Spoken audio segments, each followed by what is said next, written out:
Tinokuchingamidzai nemufaro pano pa Sly Media TV pachirongwa chatinoda kukurukura navahanzvadzi vatishanyira kuno kuma studios edu muno muHarare.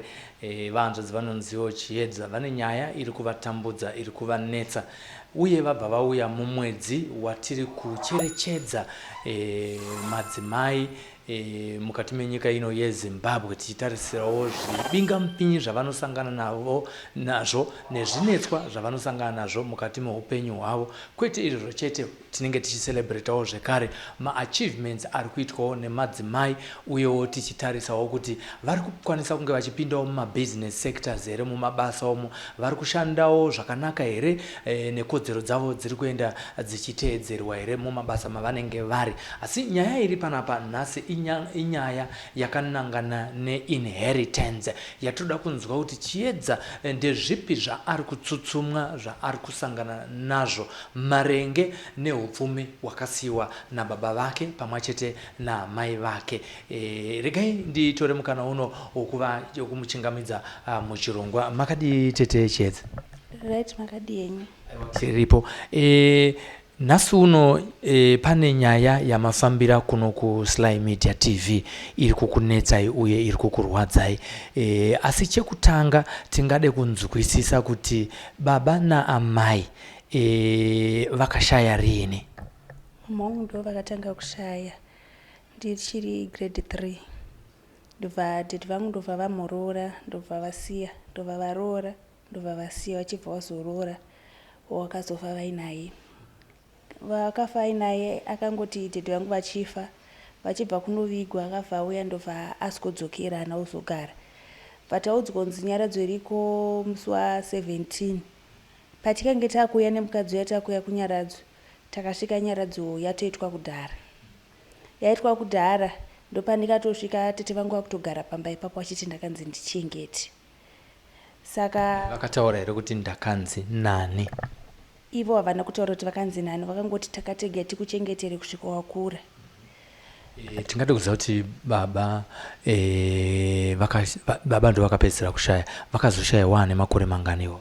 Nanga ndane 14 years kusina achangobva mukunyora grade 7 ndatoo form 1 ndipo vakashaya 2013. Tichizobva ipapo tete vachibva vati tanzi tikuchengetere ndizvo. Saka iye zvinezvi tiri papi nenyaya yekuchengeterwa musha iye zvinezvi, uye uchitanga nekutitaura kuti iwo wane makore mangani? Zvinezvi ndane 26 years. Ndave ne26 years ndakaita mwana wangu 2018 firstborn yangu. Baba vauya ndobva vanditakura ndobva taenda kumba. Then 2019 pane pandikamboita wange ndarowa nezvinhu vandanzi ndafa. Then ndobva vauya ndobva vanditakura ndobva taenda kumba. Vanditakura taenda kumba, takandosvika kumba kuya vandarara zuva rekutanga, vandarara rechi2, rechi3 ndopa wakauya achichinja mwana wangu pamba. Vakati mwana wanzvadza ndiri kuona wangu watofa, nanga ndichiti dai tachinja ownership yemba, iwe woenda padenga ndoenda pazasi kuitira kuti ndikuprotecta kuti usazotengesa imba. Ndizvo zvavanga vakandiudza. So mukufamba papa tisati tanhingirika ngatitange nenyaya yezveutano hwako. Makambofamba here kuti mutsvage kuti chakonzera kuti urohwe nezvishiri chakanga chiri chii? Pamwe chete naTete vako vanove ndovatingati baba varipo wanditi? Aiwa, tina taingoendawo edu ngonoshandirwa plus iwe ing'anga. Ndo vaikupa mishonga yekushandisa panguva iyo yakanga uchidzimbikana? Aiwa, vaingoendawo neni kune vanoshandira ndichishandirwa, ndozodzokera kumba. Makaenda kuchipostori here kana kuti kune dzimwe ng'anga? Tikaenda kumapostori. Kumapostori ikoko hapana here tsananguro dzaitaura kuti asundidzira, nokuti vazhinji tinoziva kuti muchishona munhu anonzizvo arohwa nezvishiri kazhinji zvinenge zvatumirwa nemunhu? Tina kuudzwa edu ndiani, kasi tikangodzwa kuti pane munhu azvikonzeresa.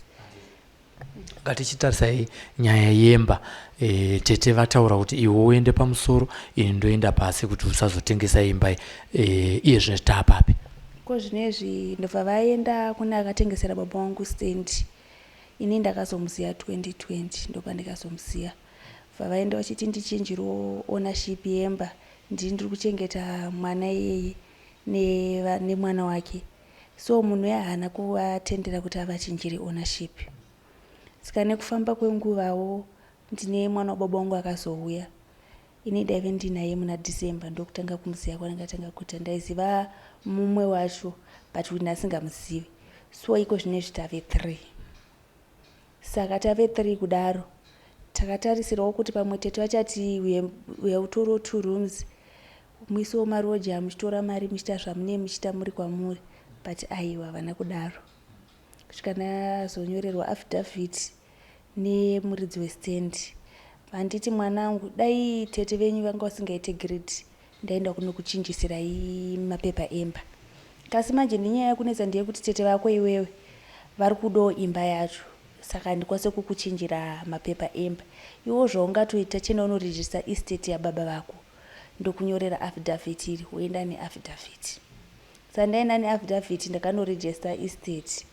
Saka wose munhu anenge ari busy wo sometimes wo ndakanoregister estate 2020 kana sikukanganisa. So kubva 2020 kusvika 2024 pane panga ndambozorora ndisaende kukoti kwacho, ndisanyanya kufambira nyaya yacho, kungonzwa kungoneta nekungofinikana.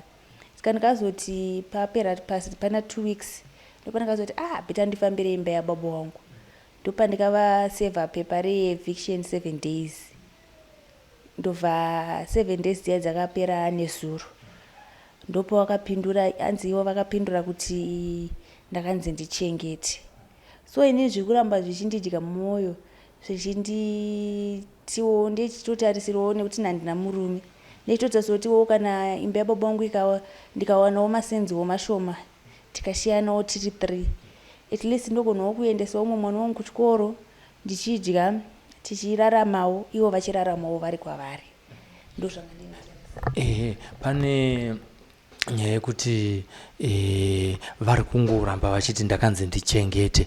Vakanzi vachengete nani uye pane paperwork here inovati ivo ndivo custodian wevana. Kuchishona pane mumwe munhu anozisara pavana kazhinji pamwe anenge ari hama dzamai, asi apa vari kuita custodian vari tete vanove hanzvadzi yababa. Handiti pane paperwork here iri kuratidza izvozvo kana kuti pane kakusawirirana kakatodzika kudarika kutaura kwatiri kuita? Inini navo hatichatoonani, ende nehama zhinji tangove ne1-2 vandirongotaurawo navo, kungotiwo nditaura navo kubvira pandatanga kuti ndakuda imba yababa wangu. Vakawanda ndichataure navo, vakawanda vakati katoblokana pamafoni. Ndikataura nyaya yemba unotipedzerana, vamwe vanotipedzerana nasisi nekuti ndiwari kugara mubaba wako. Saka inini ndakangofananawo semunhu angowo ega mumuri, nekuti kubvira pandikataura kuti inini ndakuda imba yababa wangu hapana munhu anondifarira nekuti vanenge vachiti sisi vedu. Saka ndatongowo munhu yekuti atongozviitirawo life yakewo, ndakutongobesawo nevekwamai vangu. Tete vako vanonzi nezita ravo rizere? Vanonzi Noria Lauti. Tete vako vakaroorwa here? Vane murume. Ivo nemurume wavo ndo vari kugara paimba yababa vako imi? Vakatobva vakatosiya mwana wavo mukomana ndiye ari kutogara ipapo kutira kwati kuita kunoko. Ivo vakatovakirwa imwe imba nemwana wavo, vari kutogara kumba kwavo. Ipapo vakatosiya vaisa maroja, ndobva vasiya mwana womukomana ndiye ari kugara ipapo. Mari yemaroja yavari kutora iri kupuhwa imi mere nevamwe vana vababa vako ava muri vatatu, kana kuti hapana kana sendi riri kumbouya? Aiwa, hatina kana chatiri kupiwa isu. Vakataura kuti ivo hatina chatinowana nekuti imba yato yavo, ndo mashoko avakandiudza. Ngatimbodzokerai kucouncil. Imba iyi iri kupi? Imba iri kuGlendale. Glendale kumutapfura mazoho. Tapfura mazoho. Imba iyi makamboenda here kucouncil kana kutarisa mapepa emvura ari pamba ipapo kuti muone kuti ichiri muzita rababa vako here kana kuti yaa muzita ratete? Haina mvura yatombopinda kana muzita rababa vangu, yange isati yatombopinda muzita rababa vangu, ende yanga ichitori muzita remuridzi akatengesera baba vangu. So iye akati kuti ndikuchinjire mapepa, dainge panga pasina tete vako vari kunetsa, ikadai ndakuchinjira mapepa. But manje tete vako vari kuti ivo ndo vanokuchengetai. Inini mwanangu chandokwanisa kuita ndekupa affidavit iri unoregister estate yababa wako. tinotenda nerubatsiro rwakaita rwekukwanisa kukupa affidavit zvinoudza kuti naiyewo munhu kwaye auye haazi tsotsi, asi ane here futi agreement of sale yaakatengeserana nababa vako, uye vakatengeserana ichiri stand here kana kuti yanga iri stand ikazodhevelopwa ikavakwa nababa vako, pakamira sei baba? Yanga iri vakatenga iri stand ndobva vazovaka, so iye agreement of sale yavo iriko kwainenge yakachengetwa, but inini sekuti that time yakashaya baba vangu ndandiri mwana mudiki, ndosaka akazondibatsirawo nekundipa affidavit kuti ndikwanise kuregister estate. Kasi ndopa tikadzokera kumashure ndopa akanditi dai tete vako vangu vasinganese ndaikubatsira mwana wangu tongonochinja ownership, so tete vangu vari kudawo mashares ipapo, saka ndopa akatatswa kuti tichinje mapepa ini naye. Kana tete vachipindira vachiti ndakanzi ndiri kuvachengeta, tete ndo vakazokuchengeta here kubva papakashaya baba vako ine 14 years, vakatamba chikamu chavakaita muupenyu hwenyu, vakanga varipo tisati averenga vakazouya kumashure? Handina chavakambura munditira kubvira ndichikura, kana kuti vane kana pavakambura munditengera chikafu, handina kubvira zvashaya baba vangu ndaigara kwaMurewa. Kasi ndakazobva kwaMurewa ndikadzoka muno muHarare ndikamogara muEastleigh nevamwe tete vangu, havana chakambura mundiitira, ende handisitozive kana kutopiwa kana mari naiyo, handichandoziva chakambura mundiitira. Chavakangondiitira kungonditorerawo kana pandakazvara ndopavakamunditorawo kuti ndingoendawo kumba. Saka kutaura kune vanhu kuti ndini ndiri kuvachengeta, tingati mashoko emanyepo? Mashoko emanyepo, kwose vaida kuchinjirwa ownership nemuridzi westand ndozvavaida. Saka ngati zvidzidzo zvawakadzidza pawakaenda kunoregister estate yababa vako ndezvekuti chi marenge nevana vababa vako, takatarisa nyaya yeinheritance yekuti imba iyi igone kunge ichipinda mumaoko enyu sevana? Chandakadza ndechekuti vakakwanisa kundiudza kuti zvinosungisa kugara kwavanoita ipapo, and then vakandiudza kuti imhosva vachatibhadhara kubva 2013 kusvika gore ravanga vachigara ipapo. Saka ndo zvandakaudzwa, vakanditi sewe ndakukuita executor, kana uchinge waita executor ndiwo unotonga ipapo kusvika imba tarula kuti ndiani muridzi wemba. Tikaburitsa mubepa, ikabuda mubepa yakabva musi wa1 kusvika musi wa31 ichibuda mubepa every day, hapana munhu achitaura kusvika nanhasi, hapana munhu akaya achiclaima. So ndabva ndazovatumira mapepa eeviction, ndakuvaudza kuti inini saexecutor ndakuda kuti muchibva ndichikwanisawo kuitawo zvatoda kuitawo nevana vababa vangu, tione kuti tibhadhare zvatoda kubhadhara, tione kuti toita sei neupenyu. Imba yatiri kutaura nezvayo imba yakakura zvakadii? Inenge ne8 rooms, nekuti kunze ine 2 rooms kucottage, mukati inenge yanga iri 8 rooms. Ngatitarise manje iye zvinezvi zvinotora nguva yakadii kuti iwewo uacte saexecutor vasati vedeeds office vatoti vapindira pakuti imba iyi ngaifambiswe so zvinotora nguva yakadii ipapa uchiacta saexecutor? Apa zvakutonditorera nguva just because of vakuda kuti vapinde neni mumakotsi of which havapo vari kuenda kuAustralia, vakuda kupinda neni mumakotsi. Inini zviri kutondiwesa nzvekuti inini basa randoshanda handiwane mari yakawanda yekuti ndirame ndichibhadhara maloya, ivo vakuda kushandisa mari, ende nanda kwandoramba ndichiwana mari yekuti ndibhadhare maloya, ndo zvakutondiremerawo, and then vari kutondishungurudza paaseti yavanofanira kungotipa kana vaiti vanga vakatichengetera. Ndo zvanga ndakatarisirawo. Nekuti izvezvi mavakuru ane 26 years? Ndane 26 years, and then ndamunhu wakurawo, ndaitarisira kuti pamwe vachafonawo voti mwana wanzvadzi uya titaure tikupewo, kana tikupewo 3 rooms, mwana wega wega womupawo yake room, but ndakazoona kuti vari kuda kushandisa utsinye, saka ndangoona kuti it's better ndione kuti niwo ndoita seiwo navo. Saka kune nyaya yawataura yekuti zvakanzi zvinosungisa, pane matanho here amati matora kunze kwokuenda kukoti ekuti muende mutange kuisa nyaya iyi kumapurisa? Apa handisati ndatora matanho, ndandikangotora matanho ekuvapa 7 days eviction yavari kuzonzi vakapindura kuti ivo vanga vakanzi vachengete. saka from ipapo ndopane kazokufonera ine zuro ndichiuya ndichizoti muchinditi ndiuye nhasi kumaofisisi kwenyu. Pane here masangano anomirira madzimai watiwo mudzimai kaiwo makamubhenge maapproacha kana kuti ve-Women Lawyers Association vanomirirawo vanhukadzi? Aiwa ndina.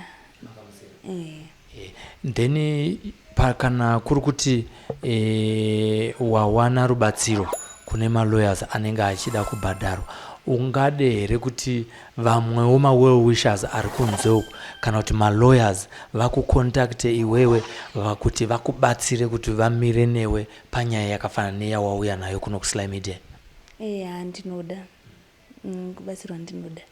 Tichitarisa tete vako iwo ungavati munhu akaita sei? Hatisi kuda kukurwisanisa, asi in general munhu akaita sei? Tanzwa kuti ing'anga asi mune zvimwewo takavatarisawo kubva pakashaya baba vako kana kuti baba vako vachiri vapenyu vaifambidzana sei nababa vako? Tete vangu inenge vasikagare muno muZimbabwe for nguva yakareba, igara muMozambique. And then ivo vakanga vamuapproacha dede vangu kukumbira 2 rooms kuChiedza nziri cottage kuti vagare. Dede vangu vakati aiwa ine pamba pangu handidi. So vazofa ndopa vakazokwanisa kuwana mukana wekuti vagare ipapo zvechisimba. Saka vafa kudaro imba hombe yanga isina kunatsoplaswa, kasima window nemadhoo zvanga zviriko kumba kwaTairoji nemamwe masimendi dede vangu vane munhu wangu wakapa. Saka 2 rooms dziya panguva yacho idzodzo dzaibhadharwa $60 2013 because aigara 2 rooms dziya dzekucottage. So ivo pavakapinda vakaisa maplastic pasi, bva vatanga kugara vachitora mari yaiye muroja uya imwe yacho vachishandisawo zvavaishandisa kusvika vagadzirawo mamwe marooms ekuti vagare. Asi pari pamutemo pamwe vanga vachitofanira kunge ine state yakanga iine imba iyoyo vaifanira kunge vachitokupaiwo renti imimi kuti vagare paimba yababa? Vaifanira kutondipawo renti just because inini ndaitotarisirawo kuti ndinge ndichitopiwawo mari yerenti yepapo yangu ye2 rooms dzachidzo. Ndakatarisa kumashure uko pane pandakaenda kunocheka marese ipapo anga asingabhadharwi. Kozita nguva yandikaendawo ipapo ndichivaapproacha, tete dai maita tagara pasi semhuri tataurirana, nekuti niniwo ndakudawo imba yababa wangu. Vakati mapepa ndiri kuvaburitsira ndefeki, handina affidavit randinaro rakafiliwa nemuridzi westand. Ndozvavakandiudza. Hapana here pamakambowana mukana wekuti iwewe naTete nemuridzi westand mumbonotaura naye panguva imwe chete kuitira kuti mugone kunzwisisa kuti muridzi westand ari kubvuma kuti mutransfer, asi Tetewo vari kuramba vachimira nenyaya yawo yekuti ndakanzi ndichengete, vasingataura kuti ndakanzi ndichengete nani. Inini havachatodi kundiona ende vakataura kuti pachafiwa, ndio mashoko avakandiudza kuti imba kana achida unogona kuitora but panofiwa chete, ndio mashoko avakandiudza. And then wakanzi kuti pana paufa wakapagara. And then kumashure uko pane patatomhonetsana vakandirova ivo nemwana wavo, tikaenda chida unomhangana kumapurisa. Mapurisa akaramba kufura dhoketi, but ndakazosurprisika vachiuya kuzotsvaga, mupurisa achiuya kuzontsvaga, but for that time akaramba kutivhurira madhoketi tese. Akati endai kumba munotaura. Pakandikazoshamsika ivo vavhurirwa dhoketi, hanzoti vakavhurirwa pakai.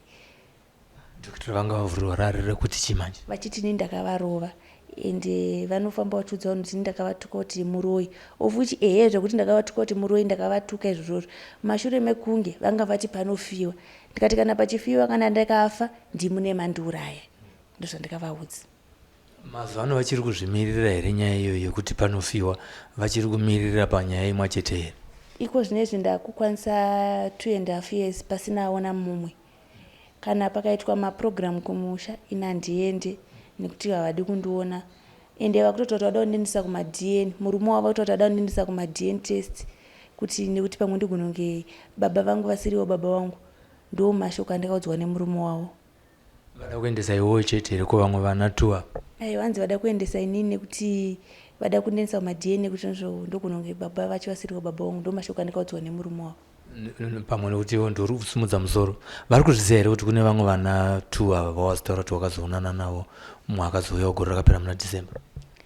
Wani vanomuziva, wechituyu tatone ninda kwanzo 2.5 years ndamuzivawo kasi kuzosangana kwedu tikasangana muna December. Makasangana sei?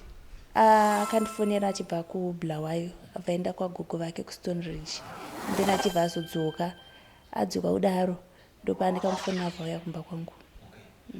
Achitsanangurawo anoti kuti parufu haana kuuya ndini. Akazoziva sei kuti ava ndo baba vangu? Ane birth certificate here nevamwe vese vari 2 anoratidza kuti vana vababa? Vese havana vari 2 and then makura zvakadi. Mumwe wacho akatopedza chikoro, mumwe wacho anogona kunge ari form 1 uri form 2. Saka chikumbiro chako kumhuri yeZimbabwe vakateerera zvinezvi paSly Media, rubatsiro rwauri kupa tichivhara chirongwa chinechi, marenge nenyaya yawatarisana nayo wakathreatenwa kuti uchafa ukaitora, uyo vari kungoramba vachingomirana kuti imba iyi ndakanzi ndiichengete. Chikumbiro chako izvi takanangana nemaexpenses auri kutarisira kuti uhaye lawyer ndechekuti chii kumhuri yeZimbabwe uye nemasangano anomirira vanhukadzi nevana vakasiyiwa panhaka yevabereki vavo? Chikumbiro changu chekuti kana paine malawyer ada undibatsirawo kuti ndikwanise kuti titorowo imba yababa vangu. Ndo chikumbiro changu chizhinji. Tinotenda Chiedza nekutipa mukana wekuti titaure newe. Saka mwana wamuziya? Mwana wangu aenda kuchikoro. Yes, thank you so much, wonderful listeners on Sly Media TV. We have been talking to Chiedza here concerning inheritance of her father's property, which has been taken over by her aunt and her family and her husband. And to date, Chiedza has served them with a 7-day notice, and we wait to see what is going to happen. But there are threats that she will die if she occupies that house. But the good thing is she has managed to be appointed as the executor through the deeds office, and we are also very glad to know that the seller of the stand is willing to transfer the property into these children's names. But however, he's also scared and skeptical because there is friction between Chiedza's aunt and herself. So that's what is drawing her back. We don't know. The legal experts can come in and be able to assist Chiedza. And also, faith healers out there. Here we have threats that she will she's been threatened with unspecified action concerning her life. We are appealing to you, the lawyers out there, the Women Lawyers Association, the organizations such as Msasa Project and other related projects, Mwanasikana and things like that, to come and help this girl and siblings so that this issue can be put to end, and then they can be able to occupy and inherit their house, which was built by both and built by their father. Thank you so much for watching Sly Media TV. We continue in the Women's Month, where we want to see other women using their skills and qualification to help children such as Chiedza. My name is Silvester on behalf of Evans Tavaguta, who is on the camera. Thank you so much for watching Sly Media TV. This is Yatorwa TV, Kuti CV, Sly Media TV, and this sport and dream street in the zone and up a news in Daka one name of views.